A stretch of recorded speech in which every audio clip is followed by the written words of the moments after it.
Hi, I'm Dr. Caroline Leaf, and welcome to my podcast. Today we're going to continue the discussion of mindsets, how important these mindsets are to succeeding in school, work, and life. This information you can get in my new book, Think, Learn, Succeed. And today we're going to talk about healthy stress mindsets, expectancy mindsets, willpower mindsets, and the spiritual mindset. And that will complete the discussion of the 15 mindsets that successful people have, enabling them to succeed and that you can have. Let's start with a healthy stress mindset. Do you see the glass half full or half empty? You know that saying that so many people we hear so often. Like everything in life, the way that we view a stressful situation can affect the way that we deal with that situation. But we need to realize that stress is actually quite an interesting thing because stress is actually good for you. Stress is not bad for you. Stress is good for you, but you can make it bad for you simply by how you perceive it. If you perceive the glass as half empty, you actually make stress work against you. Whereas if you perceive the glass as half full, stress will work for you. And what I mean by that is that stress is our brain and our body's ability to release neurotransmitters and various different hormones that enable us to focus more so that we have better cognitive clarity, that we think with more depth, that we have more cognitive flexibility, that we much more can dive into the depths of our wisdom. All these great things help us to focus, pay attention, stay on target, persevere, all these good things. That's what stress actually does for you. There's a whole lot of different neurophysiological responses and genetic things happening inside of you when you use stress in a positive way. However, when you use stress in a negative way, this completely changes. And your body will work against you instead of for you. So for example, when you face a difficult situation with a perception of the glass half full mindset or positive stress attitude, the blood vessels around your heart will actually dilate.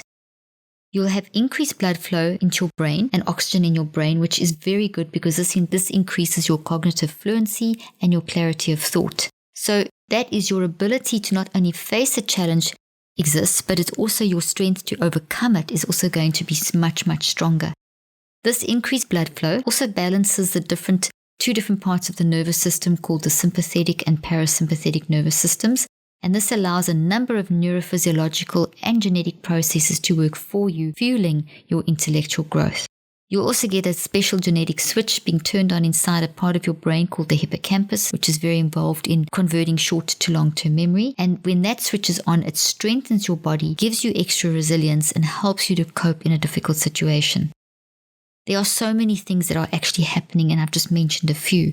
But if the glass is half empty, if you have the opposite mindset, if you have a toxic stress mindset and you see stress as bad for you, stress will then work against you and all these different neurophysiological responses will work against you. So for example, instead of the blood vessels around your heart dilating, they'll constrict. You'll have less blood flowing to your brain and less oxygen flowing to your brain, which is not good for cognitive flexibility, intellectual fluency, solving problems, and so on. It was an interesting study that used two different videos, and one depicted stress as very debilitating to performance. So there was one video saying that if you're going to stress, it's going to really affect your performance and it's very negative. And then the one showed the ways in which the truth about stress, that when you see stress is good for you, it enhances the human brain and the body and intellectual, cognitive, emotional, etc. functioning. The participants who viewed the video, the video that saw stress as being good for you, they scored very high on the stress mindset scale. They saw stress as something that enhanced rather than diminishing their performance, and their health and their happiness and their performance improved. The intellectual performance, on the other hand, of those and the happiness of those who watched the video saying that stress is debilitating, they suffered. They had the opposite effect. You see, worrying about stress will actually put your body into toxic stress. Your perception of the stressful event will determine how you actually manage that situation and whether your body works for you or against you. You can get more information on this in my book, Think, Learn, Succeed. Let's talk now about the expectancy mindset. Expectations are part and parcel of everyday life. I mean, just think of the heightened awareness when it's maybe one of those special holidays and you're driving to the airport to collect a loved one, or it's your birthday and you're anticipating something special. Imagine the intense satisfaction of when the expectation is met. When you see that person at the airport and you give them that hug and you get your birthday party, whatever it is, and the intense disappointment if things don't quite work out as you hoped. Now, due to the whole mind-body connection, expectancy actually produces a real neurophysiological outcome in your body. So when you're expecting something before it's actually happened, your body's already preparing. So if you're expecting the positive, your body's preparing in a very positive way. If you're expecting the negative, your body's actually getting damaged, and so is your brain. Research shows that expecting your physical work, for example, to bring about health benefits like weight loss will bring about the benefits. So they did a research study where they told a group of housekeepers in a hotel that when they were doing the housework, that it was actually going to help them lose weight and get healthier. The other group they told that doesn't do anything for their weight and health. And the ones that were expecting the housework to improve their weight and their health, it did. It had significant difference. It made a significant improvement. So the expectation prepared the brain and the body for a positive outcome. So when you think of an exam, when you expect the effort that you put into preparing for that exam or that test or that presentation to your boss or the work that you're doing, if you're expecting it to pay off, your body responds and you set up the opportunity for it to actually pay off. It increases the likelihood that what you hope will come about will actually come about. Just the thought, the research shows that just the mere thought that a treatment has been successful, some kind of a medical treatment, causes a beneficial physical response because of the expectation that treatment will work. So maybe you've gone through some kind of surgery or you're on some kind of medication. By expecting it to work, you've already prepped your body to be able to heal quicker and to get more benefits out of that. So that's very important if you're going into surgery or going into some kind of medical situation that you're facing, that you expect the outcome to be positive, which helps your body to get healed quicker. So an individual's thoughts and feelings can cause short-term physical changes in the brain or body because of this whole mind-body connection. We often refer to, you may have heard of things called placebo, the placebo effect. And the placebo is when someone is given something that's not an active drug, for example, an active medication, sometimes just a sugar pill, but because they don't know what it is, but they're expecting it to help improve, it does create the changes in the body that lead to improvement. So a placebo can actually modulate the same biochemical pathways as those of the actual drugs, which is very interesting. A placebo is not just a drug. A placebo can be words, rituals, symbols, as I said earlier on, expectation of in surgery to go well, an exam to go well, work you're putting in at effort you're putting in at work, and so on. All these are elements that are active in shaping the brain by creating expectations. So the placebo effect is an expectancy effect that has to do with the psychosocial context that characterizes the relationship between a substance and a person in daily life. Then you get the nocebo effect, which does the opposite. So it's when you expect the bad things will happen. So in other words, the expectation changes the structure of our brain. So if you want to be successful in schoolwork and life, you need to really remember that what you are expecting is changing your brain and your body and preparing you for the likelihood of success and to help you to actually achieve that. So in essence, when we learn to expect good things do start to happen. Let's now talk about the willpower mindset because it's very closely related to the expectation mindset.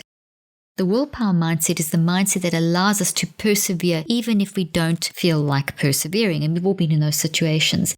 If we harness our natural ability to persevere, and I want to stress that, we are naturally built to persevere. Neuroscience research shows that humans are designed to persevere. So when we don't persevere, it's actually through a wrong choice. We've chosen not to persevere. This is very important to understand. You're designed to persevere. So when you don't persevere, you're going against your natural design.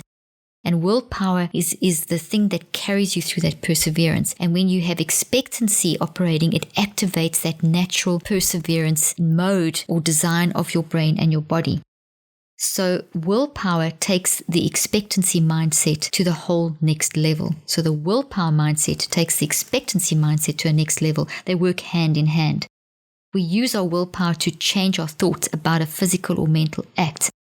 So, for example, maybe you want to keep that weight off, you want to finish that job, you want to get you finish a certain goal that you set yourself at work, you want to achieve whatever it may be. The expectancy mindset that it's going to happen, that it's going to work, and the willpower mindset together with that will carry you through and help you to persevere. Remember, expectancy, willpower, perseverance, these are natural parts of your functioning. They're part of your design. And let's now finally talk about the spiritual mindset. The spiritual mindset gives our lives purpose and shapes our thoughts and our words and our actions.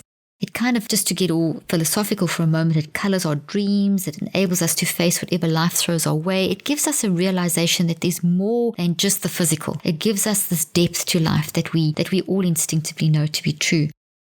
It can be a source of comfort during hard times, peace when things don't go as planned, and motivation when we're facing a challenge. In fact, spirituality research has shown, can help us live long and successful lives. There's research done on what they call the blue zones, which are regions of the world with the highest concentrations of centenarians, which are people that live to 100 and beyond. And one of the main things, they identified a few different factors, and one of the main factors in the blue zones leading to these people living such long lives was spirituality. It was a very strong component associated with longevity and leading happy lives. So spirituality leads us to foster that sense of community, helping people, support mindset, all the mindsets that I have been talking about in this series of podcasts that I talk about, the 15 mindsets of success that I talk about in my book, Think, Learn, Succeed, kind of all are buffeted by the spiritual mindset. That spirituality gives a depth and kind of pulls them all together and brings out our true humanity and shows us that gives us purpose, and where there's purpose, there's a lot of hope. Spirituality is not a delusion, it really does exist, and we can see this from scientific studies as well.